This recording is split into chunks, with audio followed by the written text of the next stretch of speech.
first time my mother-in-law told me a woman's place was in the home, I was reviewing a $1 million contract in my office. She stood there in her designer sweater that I'm pretty sure I paid for, given that she lives rent-free in my apartment, and had the audacity to lecture me about proper feminine priorities. I'm Aurora, and I've spent the last 3 years of my marriage watching my law degree become everyone's favourite punchline. Darling, when are you going to give up this little career phase? Kaya's perfectly manicured nails drummed against my mahogany desk. Brendan makes enough for both of you now. I kept highlighting clauses, pretending the fluorescent yellow marker could drown out her voice. I'm kind of in the middle of something, Kaya. That's exactly what I mean. Always working. How do you expect to maintain a proper home? She picked up my framed law school diploma. All this education, and for what? For paying the property taxes on the apartment where you, Solomon, Reagan, and her deadbeat boyfriend live rent-free, I wanted to say. Instead, I smiled tightly. Did you need something specific? The door opened, and Brendan poked his head in. My husband of 3 years, looking apologetic as usual. Mum, I thought we were getting lunch. I'm trying to talk sense into your wife, Kaya sighed. Someone has to. I watched Brendan's face do that familiar dance between loyalty to his mother and obligation to me. As always, he chose the path of least resistance. Aurora's just passionate about her work, Mum. Let's get that lunch. Passionate about avoiding her real responsibilities, Kaya muttered, but she finally moved toward the door. We'll discuss this more at dinner, dear. After they left, I let my head fall into my hands. 3 years ago, when I'd offered to let Brendan's parents stay in my apartment temporarily while their house was being renovated, I never imagined it would become a permanent arrangement, or that his sister Reagan and her boyfriend Edgar would join them, or that my generosity would somehow make me the villain in their story. Rough morning. My colleague Penelope appeared in the doorway holding 2 cups of coffee. I saw the dragon lady leaving. Just another Tuesday. I accepted the coffee gratefully. Remember when I put myself through law school, worked 2 jobs, lived on ramen, barely slept, while supporting Brendan through his MBA program, Penelope added. Yeah, I remember. Apparently, that was all just a cute phase I need to outgrow. I took a long sip. Along with my career, my ambitions, and apparently my self-respect. You know you can evict them, right? It's your property. I shook my head. Brendan would never forgive me. And you forgive him for letting them treat you this way? Before I could answer, my phone buzzed with a text from Reagan. Edgar and I finished the last of your coffee this morning. Buy more of the expensive kind next time. The cheap stuff you got tastes awful.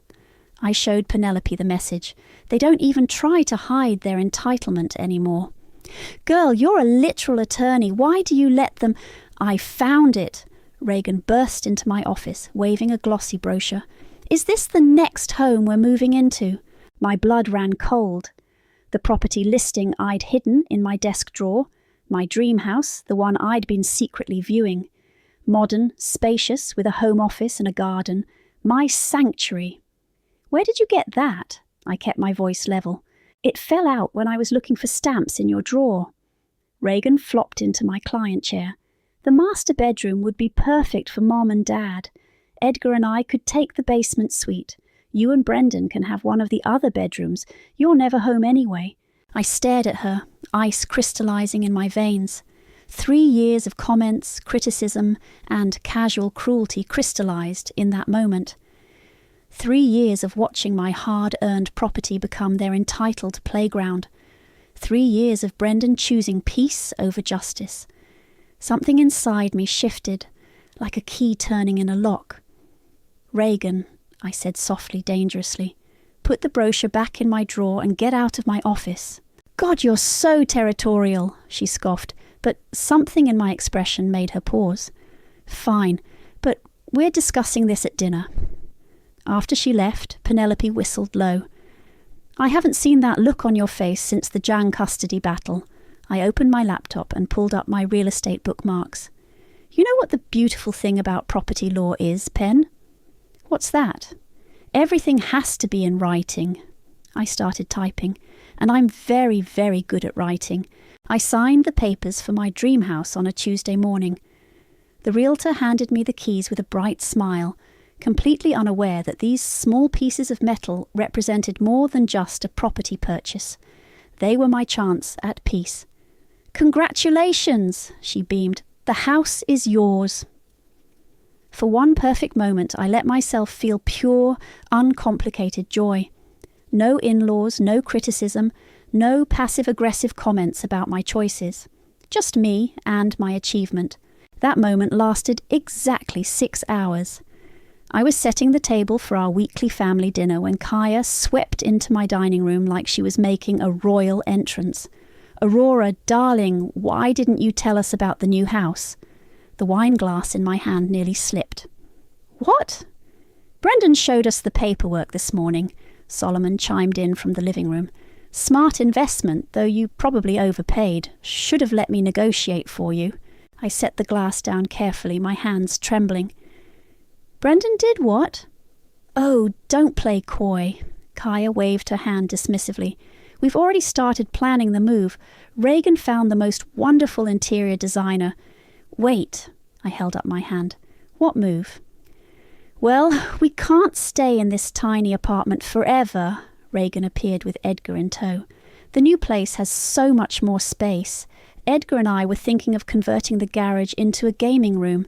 No one is converting anything," I said firmly, "because no one is moving in." The room went silent. Then Kaya laughed, that practiced, condescending laugh she'd perfected over years of social climbing. "Don't be ridiculous, dear. Where else would we live?" "In your own house? One you pay for?" The words slipped out before I could stop them. "Aurora," Brendan's voice came from behind me, soft but warning. "Can we talk privately?" I followed him into the kitchen, fury building with each step. "You showed them the paperwork without asking me. They're family," he shrugged. "They were bound to find out anyway." "It's my house, Brendan. Mine. I bought it with my money." "Our money," he corrected. "We're married, remember?" "Really? Because I don't remember you contributing to the down payment I saved for, or the mortgage I qualified for, or—" "They're my family," he cut me off. "You can't expect me to just leave them without a place to live." "They have a place to live, my apartment, which they've never paid a dime for." "Lower your voice," he hissed. "They'll hear you." "Good." I was beyond caring. "Let them hear how I—" A noise from the living room interrupted us. We returned to find Reagan rummaging through my purse. "What are you doing?" I demanded. "Looking for the house keys," she said casually. "Edgar and I want to check out our new room. Put my purse down, now." "Found them." She dangled my spare key set triumphantly. "Come on, Edgar." "Reagan," I started forward, but Brendan caught my arm. "Let them go look," he murmured. "What's the harm?" I yanked my arm away. "The harm is that they're treating my property like their birthright." "You're being territorial again," Kaya sighed. "A good wife shares everything with family." "I'm not sharing my house," I said through gritted teeth. "End of discussion." But they weren't listening anymore. They were already planning, debating paint colours, discussing furniture arrangements, arguing over bedroom assignments. My protests fell on deaf ears as they carved up my sanctuary like it was their inheritance. I retreated to my home office, hands shaking as I dialed Penelope. "They know about the house," I said when she answered. "Brendan told them." "Oh no," Penelope groaned. "Let me guess. They're already planning the housewarming." "Worse. They're planning their move-in." I lowered my voice. "Reagan just stole my spare keys." "That's literally theft." "They don't care. They don't see it as theft because they don't see it as mine. Nothing I own is really mine to them." "Then maybe it's time they learned about property law the hard way," Penelope said quietly. I was about to respond when my phone buzzed with a text. It was from Reagan, with a photo attached. My stomach dropped as I opened it. There she was, sprawled on my new hardwood floors, surrounded by empty Chinese takeout containers. Edgar lounged beside her, feet up on a moving crate. The caption read, "Breaking in the new family room. Don't worry, we'll clean up. Eventually." Something inside me, something that had been bending for 3 long years, finally snapped. "Pen," I said, my voice eerily calm. "Remember how you said I should teach them about property law?" "Yeah, I think it's time for class to begin." I found Reagan and Edgar exactly where their photo showed them, sprawled across my new floors like they owned them. The smell of kung pao chicken hung in the air, and a greasy stain was already forming on the hardwood. "Get out!" My voice was ice. Reagan barely glanced up from her phone. "Don't be dramatic. We're just getting a feel for our new space." "This isn't your space." I moved to stand over them. "And those aren't your keys. They're family keys." Edgar smirked, deliberately wiping his sauce-covered fingers on my floor. "Right, Brendan." I turned to find my husband in the doorway, looking uncomfortable but determined. "Aurora, they're just excited about the move. You're making this into a bigger deal than it needs to be." "A bigger deal?" I laughed, the sound harsh even to my own ears. "They broke into my house." "You can't break into family property," Reagan said, as if explaining something to a child. "God, you're so ungrateful. You should be honoured your family wants to live here with you." "Honoured?" The word tasted like poison. For what? For treating my home like a hotel? For criticising every choice I make? For giving you purpose? Kaya appeared behind Brendan. "What else would you do with all this space? Work? You already spend too much time at that office playing at being a lawyer." "I don't play at being a lawyer," I said quietly. "I am a lawyer, and you're all trespassing," Edgar laughed. "You gonna sue us, counsellor?" "Aurora!" Brendan stepped forward, using his mediator voice, the one that usually made me back down. "You're being territorial again. Let's all just calm down and discuss this rationally." "Rationally?" I turned to him. "Okay, let's be rational. Let's discuss how they stole my keys. Let's discuss how they broke into my house. Let's discuss how you showed them private financial documents without my consent." "I showed them because they're family," he finally raised his voice. "Why can't you understand that?" "Because family doesn't steal. Family doesn't manipulate. Family doesn't—" "Oh, here we go again." Reagan rolled her eyes. "Poor Aurora, always the victim. We just want to share in your success, but you're too selfish to—" "Get out." Each word was a bullet. "Now." "Or what?" Edgar stood up, trying to use his height to intimidate me. "You'll call the cops on family? Try me." "Enough!" Brendan grabbed my arm. "Outside, now!" He practically dragged me to the front yard. Behind us, I could hear Reagan and Edgar laughing, probably making more mess of my house. "What is wrong with you?" Brendan hissed. "Why are you fighting this so hard? What's wrong with me? They broke into my house." "Our house," he corrected, "and they have keys." "Keys they stole." "Keys they borrowed," he insisted. "You're turning this into a war when it doesn't need to be one." I stared at him, really stared at him, and for the first time I saw him clearly. This man who'd let his family walk all over me for years, who'd watched them belittle my career, invade my space, steal my peace, and done nothing. My phone buzzed. A text from Penelope. "Meeting set with Gus tomorrow at 9. Bring all documentation." "What's that?" Brendan tried to peek at my screen. I pulled away. "Work." "Always work with you," he sighed. "Maybe Mom's right. Maybe if you focused more on family—" "I'm going back to the office," I cut him off. "When I return, they better be gone." "Aurora." "And Brendan," I turned back. "Change the locks if you want, but remember, my name's on the deed. Only my name." I was halfway to my car when I heard Kaya's voice drift through an open window. "Brendan, darling, we need to discuss the apartment situation. I was thinking we could transfer ownership to Reagan as a gift. It would be such a lovely gesture from Aurora." I gripped my keys so hard they left marks in my palm. 3 years of swallowed words, forced smiles, and quiet compliance flashed through my mind. No more. At the office, Penelope was waiting with coffee and a sympathetic look. That bad? Worse. I sank into my chair. They're trying to steal my apartment now, too. What? Overheard Kaya plotting to transfer ownership to Reagan as a gift from me. Penelope's eyes widened. They can't do that without your signature. Want to bet they'll try? I pulled out my laptop. I need every property document, every text message, every email, everything. Going nuclear? I thought of Edgar's greasy fingers on my floor, Reagan's entitled smirk, Kaya's condescending lectures, and Brendan's betrayal. No, I said, opening my files. Going legal. You've got enough here for a small war, Gus said, spreading the documents across his desk. My firm's senior partner looked impressed despite himself. Tenant contracts, ownership deeds, text messages, emails. You've documented everything. 3 years of everything, I confirmed. Every utility bill I paid, every temporary arrangement that became permanent, every promise of rent that never materialized.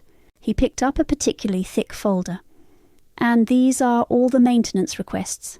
From the last 6 months alone. They treat the apartment like a 5-star hotel with 24/7 concierge service. Entitled bunch, he muttered, then looked up sharply. Wait, what's this about digital signatures? I pulled up my laptop. I was reviewing the apartment's tax documents and found something strange. Look at these forms from last month. Gus leaned in, frowning. These list Reagan as a co-owner, with my digital signature authorizing it. I zoomed in. Except I never signed anything. Son of a... Gus straightened. Your husband has access to my passwords. I trusted him. The words tasted bitter. Rookie mistake, he said, but kindly. For a property lawyer, you've been surprisingly lax about your own properties. I was trying to keep the peace. Peace is overrated. Justice is better. He started sorting documents into piles. Okay, here's what we're going to do. First, we're filing an emergency injunction to prevent any property transfers. Then, my phone buzzed. A text from Brendan. Where are you? Family dinner tonight, remember? Ignore it, Penelope advised from her corner of the office. You're working. Another buzz. Mum's making your favourite. Well, what she thinks is your favourite. He's trying to soften you up, Penelope said. Classic manipulation. I turned back to Gus. You were saying? Right, after the injunction, we'll prepare eviction notices. Given the documented history of unauthorized occupancy and the attempted fraud with the digital signatures, we can expedite the process. They'll fight it. Let them. Gus grinned. I've seen your courtroom work. You're better when you're angry. My phone buzzed again. This time it was Reagan.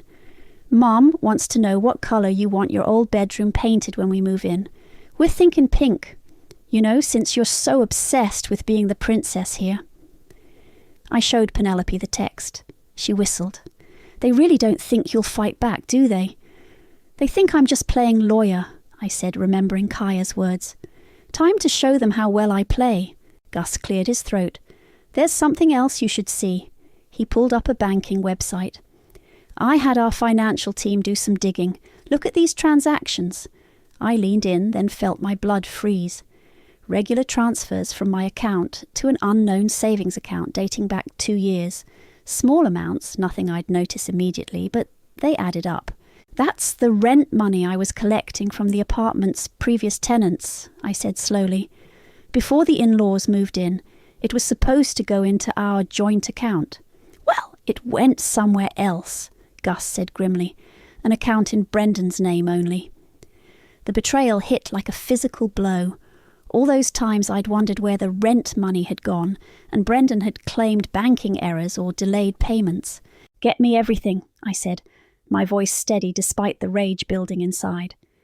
Account numbers, transaction histories, all of it. Already done. Gus handed me another folder. And Aurora. There's something else you should know. The apartment's utility bills, they haven't just been unpaid. Someone's been actively cancelling the auto payments you set up. I closed my eyes, remembering all the service interruption notices, all the times Brendan had insisted he'd, handle it. My phone buzzed one final time. Kaya. Darling, we need to discuss the house and the apartment. Family helps family after all. You understand, don't you?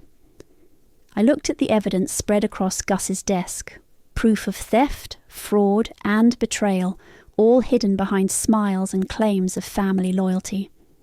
How quickly can we file? I asked. Give me 2 hours, Gus said, already reaching for his legal pad. Want to make it hurt? I thought of every dismissive comment, every stolen key, every forged signature, every secret transaction. 3 years of swallowing my pride, of trying to be the perfect daughter-in-law, of letting them treat my success like their personal ATM. No, I said, pulling my laptop closer. I want to make it legal, completely, perfectly, irrefutably legal, and then I want to serve it to them at their precious family dinner. Penelope leaned forward. What are you thinking? I started typing. I'm thinking it's time they learned what a lawyer really does. The table was set perfectly. Kaya's doing, no doubt. Crystal glasses caught the light, and the good china gleamed. Everyone was dressed for what they thought would be a celebration dinner. I arrived carrying a bottle of expensive champagne and a manila envelope. Aurora, darling, Kaya air-kissed my cheek. We were beginning to worry. Sorry I'm late, I smiled, setting down the champagne. Had some important paperwork to finish. Always working, she sighed. But never mind that now. We have exciting things to discuss. Reagan bounced in her seat. We've already started packing for the house. Edgar found this amazing entertainment system. Let's have dinner first, I suggested smoothly. Then we can discuss everything. Brendan gave me a suspicious look but said nothing as we passed dishes around. I watched them all. Kaya directing the serving portions like a conductor. Solomon pontificating about the real estate market. Reagan and Edgar making plans with my money. My husband carefully avoiding my eyes. A toast, Kaya announced halfway through the meal, raising her glass. To family and to our exciting new chapter together. Actually, I stood up, lifting my own glass. I'd like to say something about family, about gratitude, about legal accountability. The room went quiet. 3 years ago, I offered this apartment as temporary housing. You've lived here rent-free, utility-free, consequence-free. You've criticised my career while benefiting from it. You've belittled my choices while taking advantage of them. Aurora, Brendan warned. But, I continued, you tried to steal my house, you forged my signature, you diverted my rental income. I reached for the manila envelope. And now you're going to learn about consequences. What are you talking about? Kaya laughed nervously. I slid the formal eviction notice across the table. You have 30 days to vacate the premises. For a moment, nobody moved. Then Reagan snatched up the document and began reading aloud. The laughter died in Kaya's throat. You can't be serious, Solomon spluttered. Notice of eviction, Reagan's voice shook, citing unauthorized occupancy, failure to pay utilities, attempted property fraud. This is ridiculous, Kaya stood up. Family doesn't sue family. Family doesn't steal, I countered, pulling out more documents. Family doesn't forge signatures. Family doesn't secretly divert funds. Brendan, Kaya appealed to her son, do something. But Brendan was staring at the second envelope I'd just placed in front of him, the one marked Summons, Parties of Joint Interest. What's this? His voice was barely a whisper. Open it. His hands trembled as he read. Financial fraud, unauthorized account transfers, identity theft. You've been stealing from me for years, I said quietly. Moving rental income into your private account. Cancelling bill payments, forging my signature on property documents. I was protecting my family, he burst out, by stealing from your wife? It wasn't stealing, it was redistributing. They needed it more than we did. Edgar stood up aggressively. "You can't kick us out. We have rights." "Actually," I smiled, "you don't. You're not legal tenants. You're squatters, and squatters have exactly 0 rights under state law." "This is how you repay our love?" Kaya's voice cracked dramatically. "After everything we've done for you, done for me," I laughed. "Let's list what you've done. Belittled my career while living off its benefits, invaded my home while criticizing how I keep it, tried to steal my property while preaching about family loyalty." "We can fight this," Reagan declared, but her voice wavered. "With what lawyer? What money? Everything's documented, every insult, every theft, every lie." I pulled out my phone, "including your lovely text messages about redecorating my house without permission. Brendan will never forgive you for this," Kaya hissed. I turned to my husband, who sat pale and silent. "Brendan has his own legal problems to worry about. Identity theft is a felony." "You would send your husband to jail?" Solomon demanded. "No," I said calmly. "I'm giving him a choice. Sign the divorce papers I've included in that envelope, or I press charges." The room exploded into chaos. Kaya wailed about ingratitude. Reagan threatened legal action. Edgar swore. Solomon blustered about family loyalty. But I watched Brendan, watched him read the divorce papers, watched him realize every escape route was closed. 30 days, I said over the noise, and I want my house keys back, all of them. "This isn't over," Kaya seethed. "Actually," I picked up my purse, "it is. Oh, and one more thing." I reached for the champagne bottle I'd brought. This was to celebrate my first case as a partner in my firm. I think I'll save it for another time. I walked out, leaving them with their cold dinner and legal papers, the sound of Kaya's sobs following me down the hallway. The fallout was nuclear. Within hours, my phone exploded with messages, each more desperate than the last. "Brendan, please, we can talk about this. I'll explain everything." Reagan, "You heartless witch, we'll fight this." Edgar, "You have no idea who you're messing with." Kaya, "My darling girl, you're not thinking clearly." I blocked them all and poured myself a glass of wine in my office. Penelope brought takeout and sat with me, reading the messages that kept coming through email. "They're trying to file a countersuit," she said, scrolling through her tablet. "Claiming verbal agreement to co-ownership," I snorted. "Let them try. I've got 3 years of documented evidence saying otherwise." My office phone rang. The receptionist's voice was apologetic. "There's a woman here to see you. Says she's your aunt. Rhea Murphy." I nearly dropped my wine glass. I hadn't seen my Aunt Rhea since law school. "Send her in." The woman who walked through my door looked exactly as I remembered.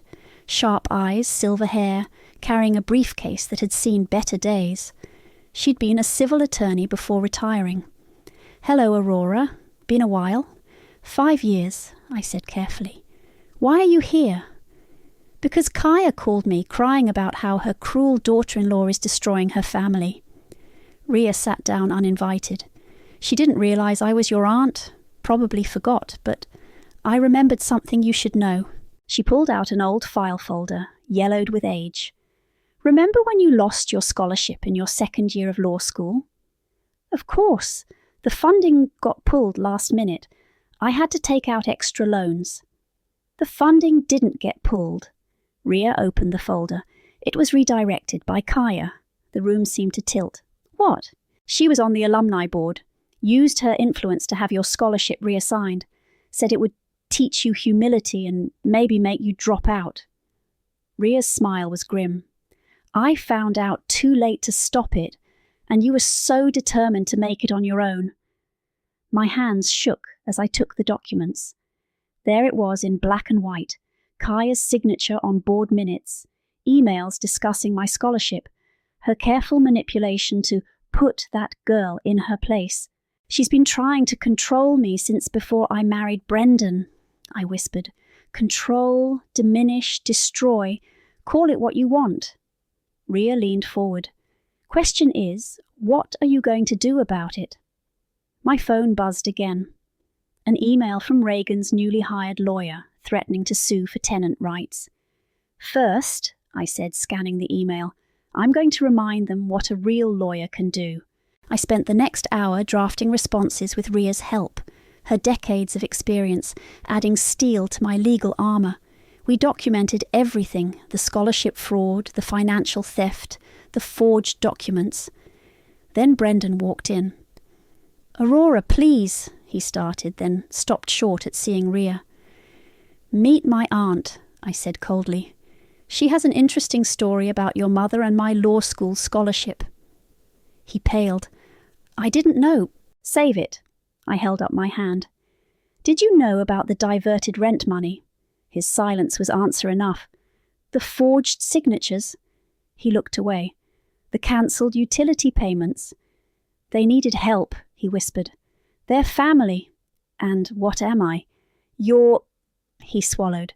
"You're strong, independent. You don't need—" "Don't you dare finish that sentence."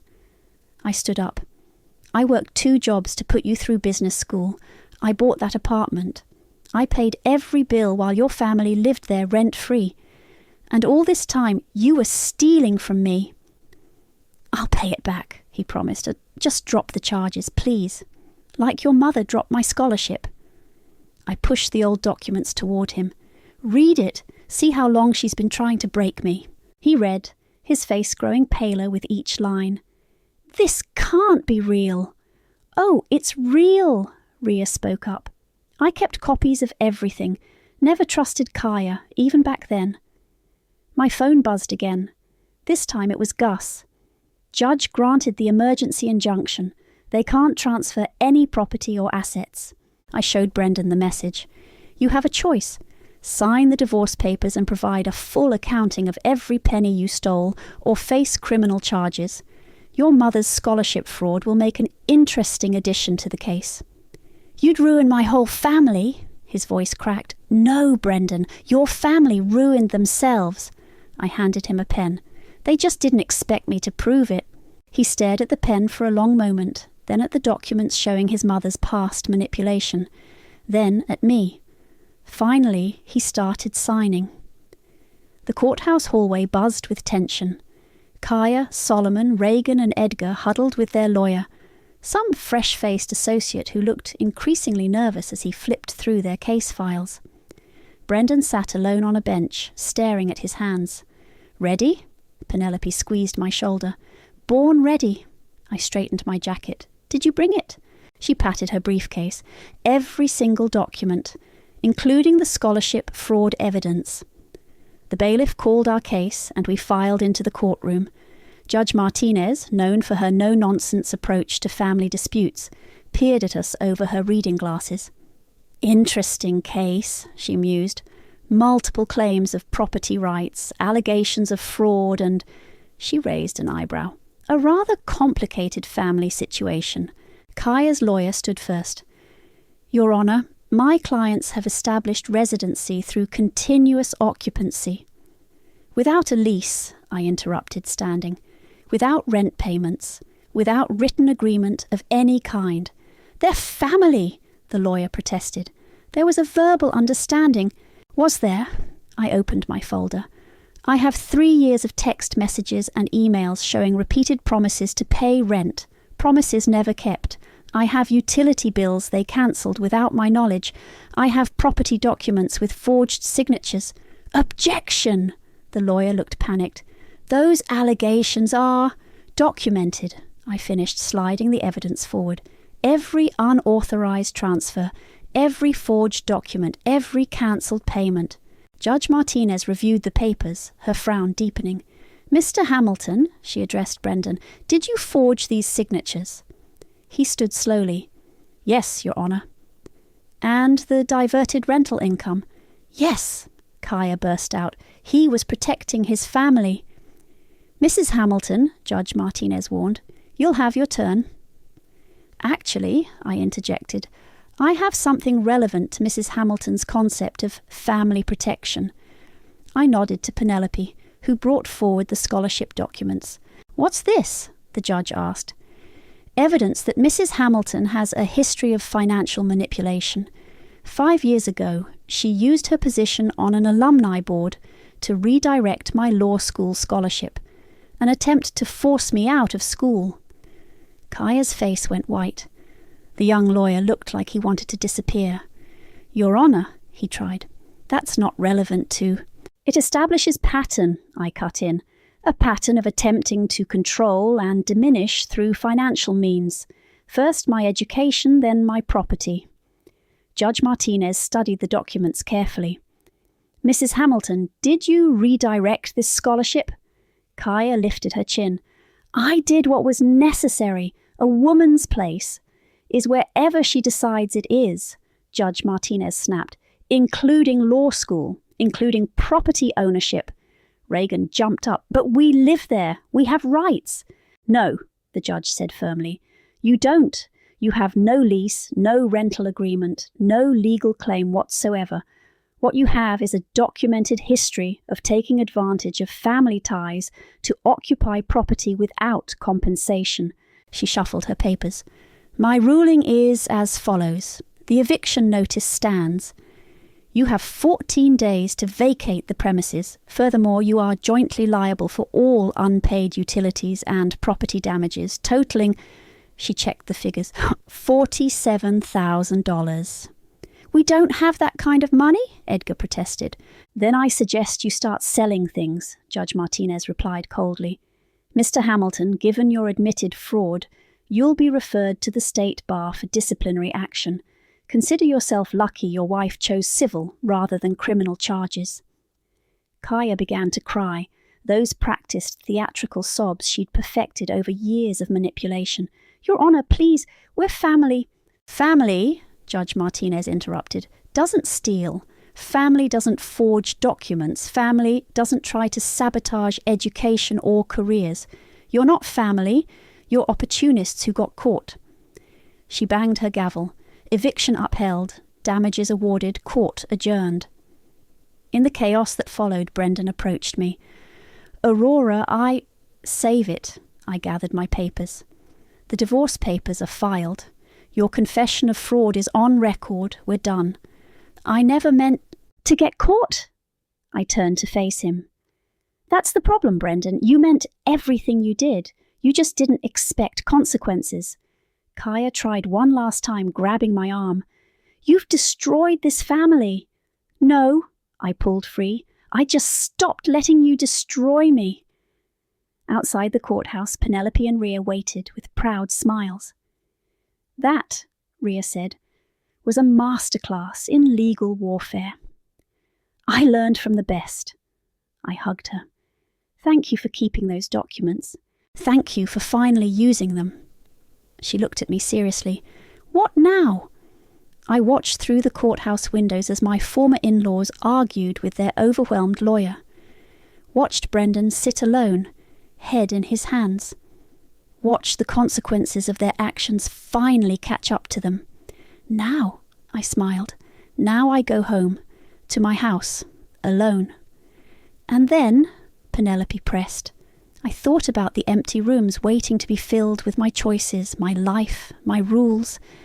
Then I live." The moving truck pulled away from my apartment building, carrying the last remnants of my former in-laws' presence.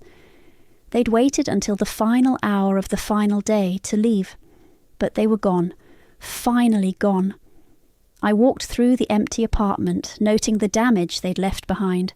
Scratched floors, stained carpets, holes in walls poorly covered with cheap artwork.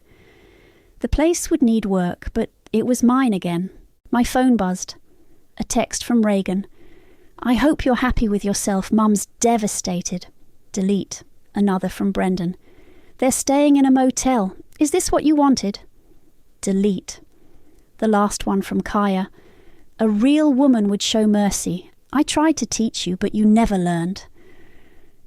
I didn't delete this one. Instead, I took it to my new house, where Penelope waited with wine and takeout on my pristine floors. "Look what arrived," she said, holding up a thick envelope. Inside was the final divorce decree, signed and certified. Also included was a detailed accounting of every penny Brendan had diverted over the years, along with a repayment schedule ordered by the court. "How does it feel?" Penelope asked. Before I could answer, the doorbell rang. It was Rhea, holding a package and wearing a mysterious smile. "Special delivery," she said, setting the box on my kitchen counter. "Open it." Inside was a framed document, my law school diploma, but not the original. This was a new one, specially issued by the dean after learning about Kaya's scholarship manipulation. "Turn it over," Rhea instructed. On the back was a handwritten note. "To Aurora. Your determination in the face of adversity makes you exactly the kind of lawyer we're proud to call our graduate. P.S. We've launched an investigation into our scholarship award processes." "That's not all," Rhea pulled out her phone. "The State Bar Association saw your case. They're interested in having you speak about family financial abuse and legal remedies. Apparently, you're not the only lawyer who's faced this kind of manipulation." I traced the diploma's embossed letters. They tried so hard to stop this. "And failed spectacularly," Penelope added. "Oh, speaking of failure," she pulled up a news article on her phone. "Guess who just lost her position on the alumni board?" I smiled, imagining Kaya's reaction to that particular consequence. "I have something for you too," I told them, walking to my home office. I returned with 2 envelopes. "What's this?" Penelope opened hers. "Partnership agreements," I said. "I'm starting my own firm, specializing in family property law and financial abuse cases." Rhea's eyes widened as she read her envelope. "You want me to come out of retirement? As a consultant, your experience, my contacts, Penelope's trial skills..." I shrugged. "We could help a lot of people." They looked at each other, then at me. "I'm in," Penelope said immediately. "Well," Rhea pretended to consider, "my garden club is getting boring anyway." The doorbell rang again. This time it was a courier with one final envelope. From Kaya. "Should I burn it?" Penelope offered. "No," I said. "I want to read it." Inside was a 5-page letter full of guilt, manipulation, and dire predictions about my future. The last line read, "You'll regret choosing your career over family." I walked to my fireplace, one of my favourite features of the new house, and held the letter over the flames. "I choose both," I said, watching the paper catch fire. "I choose family who supports me and a career that helps others fight back." Speaking of helping others fight back, Penelope pulled up her calendar. "We have 3 consultations scheduled next week, all women dealing with family property theft." "Good." I let the last ashes of Kaya's letter fall. "Let's show them how to win." My phone buzzed one last time. A text from Brendan. "Mum's writing you another letter. She says you'll understand once you read it." I typed back. "I understand perfectly. Here's what you need to understand. The apartment will be renovated and rented at market rate. Your repayment schedule is non-negotiable. Any further contact will be through my lawyers. Goodbye, Brendan." Then I blocked his number permanently. 2 new beginnings. Rhea raised her wine glass. "To chosen family," Penelope added. I looked around my peaceful house, at my framed diploma, at the partnership agreements that would help others find their voice, at the 2 strong women who'd supported me through everything. "To justice," I said, raising my glass, "and to every woman who ever turned her pain into power." We clinked glasses as the sun set through my windows, painting the room in shades of possibility. Outside, a moving truck drove past. Someone else's new beginning. Inside, I was exactly where I belonged. They called my degree useless. I called it freedom, inked in precedent and sealed with justice.